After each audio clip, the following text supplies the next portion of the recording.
네, 이어서 투자의 기술 배워보겠습니다. 토마토 투자클럽의 마제스터 전문가 연결되어 있습니다. 안녕하세요. 네, 안녕하세요. 네, 오늘의 기술 키워드는 어떤 걸까요? 미국 CPI 말씀드리겠습니다. 네, 그렇다면 계속해서 물가에 좀 집중을 하고 계신 건가요? 네, 자, 일단 오늘 시장이, 미국의 이제 FOMC 의사로 이제 공개가 되면서, 한 번에 재료는 노출이 됐다 이렇게 좀 판단을 좀 하고 있습니다. 그러면 오늘 파월 의장이 강력하게 얘기했던 부분들이 물가 상승률을 2%대로 유지를 하겠다. 자, 요 얘기를 했거든요. 그러면 결국은 가장 큰, 근본적인 이유 중에 하나가 이제 미국의 CPI인데 지난달에 8.6을 발표를 했거든요. 그러면 이게 정점을 찍느냐가 이제 가장 중요한 체크 포인트라고 말씀을 좀 드렸습니다.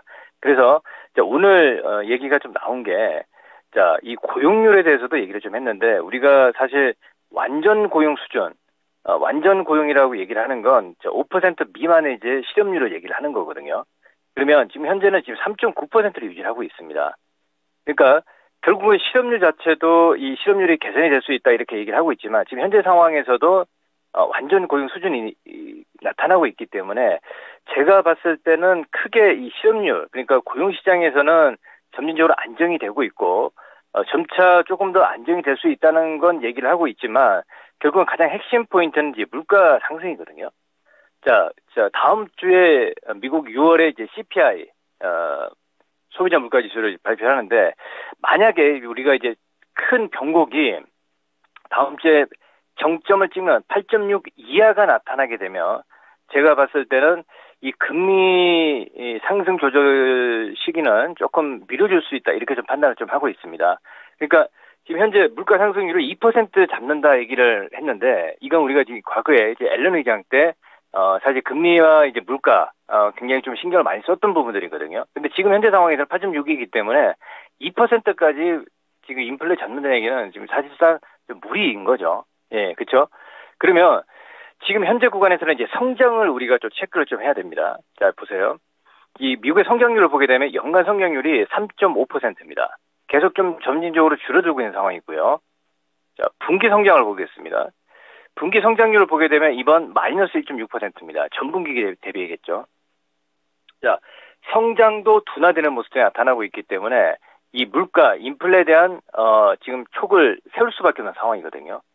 그죠? 그러면 자 마지막으로 체크를 해야 될 게 이제 달러 인덱스와 이제 원 달러 환율인데 자 원화가 지금 약세가 진행이 되고 있죠. 제가 지난 시간에 얘기 드렸던 게 현재 환율이 1,306원이에요. 자 오버 슈팅되는 자리 환율이 어디까지 갈 수 있다 말씀드렸냐면 자 1,330원에서 1,350원까지는 오버 슈팅 될 수가 있다. 그러면 이 구간에서 만약에 우리가 수급을 체크를 해야 되는데 오늘도 외국인은 공격적으로 매수를 하지 않아요. 자, 그 이유 중에 하나가 달러 인덱스가 지금 강세를 나타내고 있습니다. 자, 보세요. 자, 달러 인덱스가 지금 현재 보시면 자, 106.90이에요. 지금 추세가 계속 유지가 되고 있죠. 단기 추세가. 자, 그리고 5년 우리가 좀 보면 이제 신고가를 지난 2020년도 팬데믹 이후에 그렇죠? 달러 인덱스가 강세를 나타내고 있습니다. 약간 좀 90까지 달러 약세가 좀 나타내는 모습들이 좀 보여지지만 지금 다시 추세가 이제 강세로 계속 유지가 되고 있는 상황이죠. 그러면 과거에 2008년도에 금융위기가 좀 다른 이유가 자, 이 구간에서 달러 인덱스가 72, 76 이렇게 나타냈단 말이에요. 근데 지금 전 글로벌 시장의 양적 완화 이후에 이제 QT가 이제 어느 속도 조절이 어떻게 되냐가 이제 가장 중요한 체크 포인트다 이렇게 말씀을 계속 좀 드리고 있죠. 자, 그러면 결론은 뭐냐면 오늘 보세요. 원달러 환율이 약세를 보이니까 외인들이 공격적인 매수는 하지 않지만 투자 심리가 상당히 이제 매수의 어떤 그 시그널 그러니까 제가 바닥 시그널은 나왔는데 이 공격적으로 올라오기 위해서는 그렇죠? 자, 큰 이제 대외 변수 미국 CPI 지수라든지 결국은 미국의 이제 기준금리란 말이에요. 자, 오늘 1,800원 매수해서 약간 저점이 전형적으로 차트를 보게 되면 선물 차트입니다. 저점이 깨지는 모습들이 살짝 나타나지만 강력하게 하락의 어떤 시그널은 아니란 말이에요. 그렇죠? 그리고 약간 투자 심리가 좀 살아나고 외인들의 매수 그리고 기관들의 매수가 유입되면 시장은 다시 한 단계 올라올 수 있는 자리가 나오는데 그 큰 변곡 자리가 다음 주 우리 시간 기준으로 목요일이라고 보고 있어요. 그 전에 어떤 그 방향성이 서서히 내려오면 매수는 한다란 말이에요. 예, 그렇게 좀 보시면 되겠고요. 그리고 우리 거래소 시장이 2322포인트 선에서 지금 저점선에서 위치해 있는 구간이고, 코스닥 쪽에서는 예, 외인들의 강력한 매도는 아니에요, 오늘. 한 360 매도이기 때문에 약간 이중바닥의 모습을 나타내고 있습니다. 그리고 이 다음 주에 예를 들어서 CPI 지수가 정점의 어떤 시그널, 그러니까 지난달에 8.6을 미국 기준입니다. 8.6을 나타냈는데 우리나라 기준은 6이죠. 6 발표했습니다. 자, 8.6을 발표했는데 만약에 8.4라든지 자, 이제 인플레에 대한 압력이 이제 꺾이는 모습이 나타나게 되면 다다음 주 이번 우리가 26, 27일 날 FOMC 금리가 가장 또 중요한 촉매제 역할을 할 수가 있다. 이렇게 좀 보고 있습니다. 그래서 지금 오늘부터 해서 다음 주 우리 국내 시장이 이제 만기도 있기 때문에 그 시간까지는 오히려 제가 봤을 때 하방 쪽에서는 큰 리스크가 없다 이렇게 보고 있고요. 상방 쪽으로 갈 수 있는 모멘텀이 강력하게 작용할 수가 있겠다. 그러면 만약에 저는 이렇게 보고 있거든요. 자, 기술적인 흐름을 보게 되면 코스닥 시장에서 약간의 다음 주 미국의 기준 CPI 소비자 물가 지수가 정점을 다시 또 갱신하는 모습이 나타나면 한 번 더 이렇게 삼중바닥을 나타낼 수가 있습니다. 그렇죠? 자, 우리 거래소 수익 기준으로 보게 되면 예, 자, 약간 저점이 깨지는 모습이 나타나고 있어요. 오늘 삼성전자 실적 발표를 했지만 실적은 그렇게 예, 시장에 큰 영향을 미치지는 못하고 있습니다만, 자, 우리가 종목으로 이제 접근을 좀 하면 삼성전자도 지금 구간에서는 상당히 메리트가 있는 거예요. 매수 포인트 충분히 가능하고요. 그리고 자, 성장주 LG에너솔루션도 매수 자리다 말씀을 좀 드렸습니다. 예, 자, 하이닉스도 보시면 하이닉스도 낙폭가 되죠. 자, 거래소 쪽에서 그렇죠? 그리고 카카오라든지 이런 종목군들이 직전 저점에서 반등이 지금 나타나고 있습니다. 그러면 우리가 기관과 외인들의 수급을 보게 되면 지금 현 구간에서 매수를 해서 수익이 날 수 있는 종목군들을 매매를 해야지 크게 갈 수 있다 말씀을 좀 드렸죠. 자, 코스닥 기준 보겠습니다. 코스닥의 성장주를 보게 되면 에코프로비엠이 아직 꺾이지 않았습니다. 근데 강력한 상승도 나타나지 않는 상황이죠. 그래서 제가 봤을 때는 아직 성장주의 어떤 그 탄력이 나타나기 위해서는 다음 주에 예, 자, 소비자 물가지수 미국의 자, 발표 이후가 큰 변곡이 나타나지 않겠느냐 이렇게 보고 있습니다. 자, 바닥에서 올라오는 셀트린 헬스케어 같은 경우도 지금 꾸준하게 이제 정배열로 가고 있어요. 그렇죠?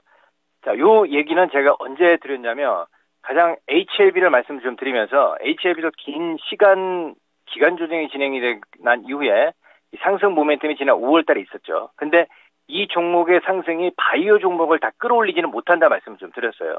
그렇죠? 자, 지금 현재 구간에서는 최근에 이제 바이오 관련 섹터들의 어떤 그 시장의 분위기가 얘기를 하고 있단 말이에요.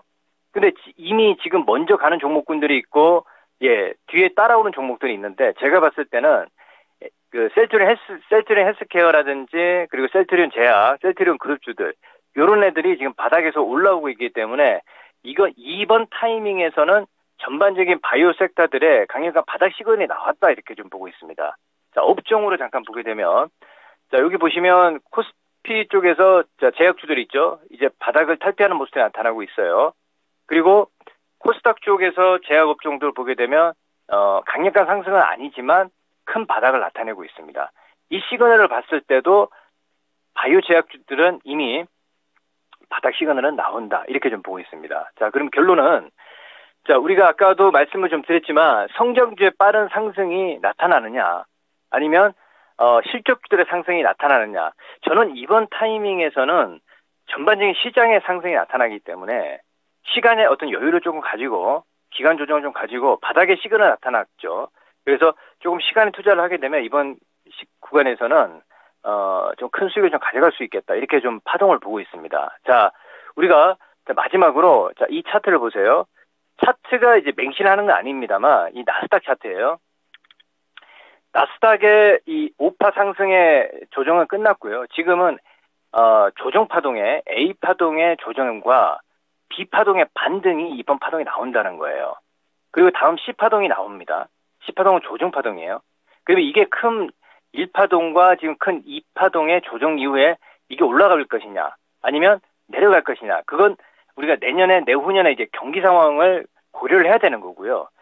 지금 현재 구간에서는 자, A파동의 조정과 B파동의 반등 파동이 3개월에서 4개월 정도 진행이 될 수 있다는 겁니다. 그 파동의 어떤 그 우리가 상승 파동의 흐름을 잘 타야 되는 거죠. 파도를 잘 타야 되는 거죠. 그래서 이 나스닥은 물론 이제 성장주지만 우리 글로벌 시장에서 가장 주도 역할을 했던 지수이기 때문에 꼭 체크를 하면서 봐야 된다. 이렇게 좀 보고 있습니다. 그래서 지금 제가 봤을 때는 나스닥 시장의 전반적인 바닥 시그널이 나온 상황이기 때문에 우리 시장은 좀 약해질 수가 있어요. 왜? 외국인들이 매도를 하고 달러 인덱스가 강세를 나타내고 있기 때문에 팔고 지금 자금을 지금 모으고 있는 상황이죠. 그러면 우리 국내 시장에서 강력한 상승 역할, 주도 역할을 하는 수급 주체는 기관이 해줘야 된다는 얘기거든요. 이제 그 수급 주체를 보시면서 체크를 하고, 자, 오늘은 여기까지 하겠습니다. 감사합니다. 마제스터입니다. 알겠습니다. 오늘의 투자의 기술 마제스터 전문가와 함께 했습니다. 고맙습니다. 예, 감사합니다.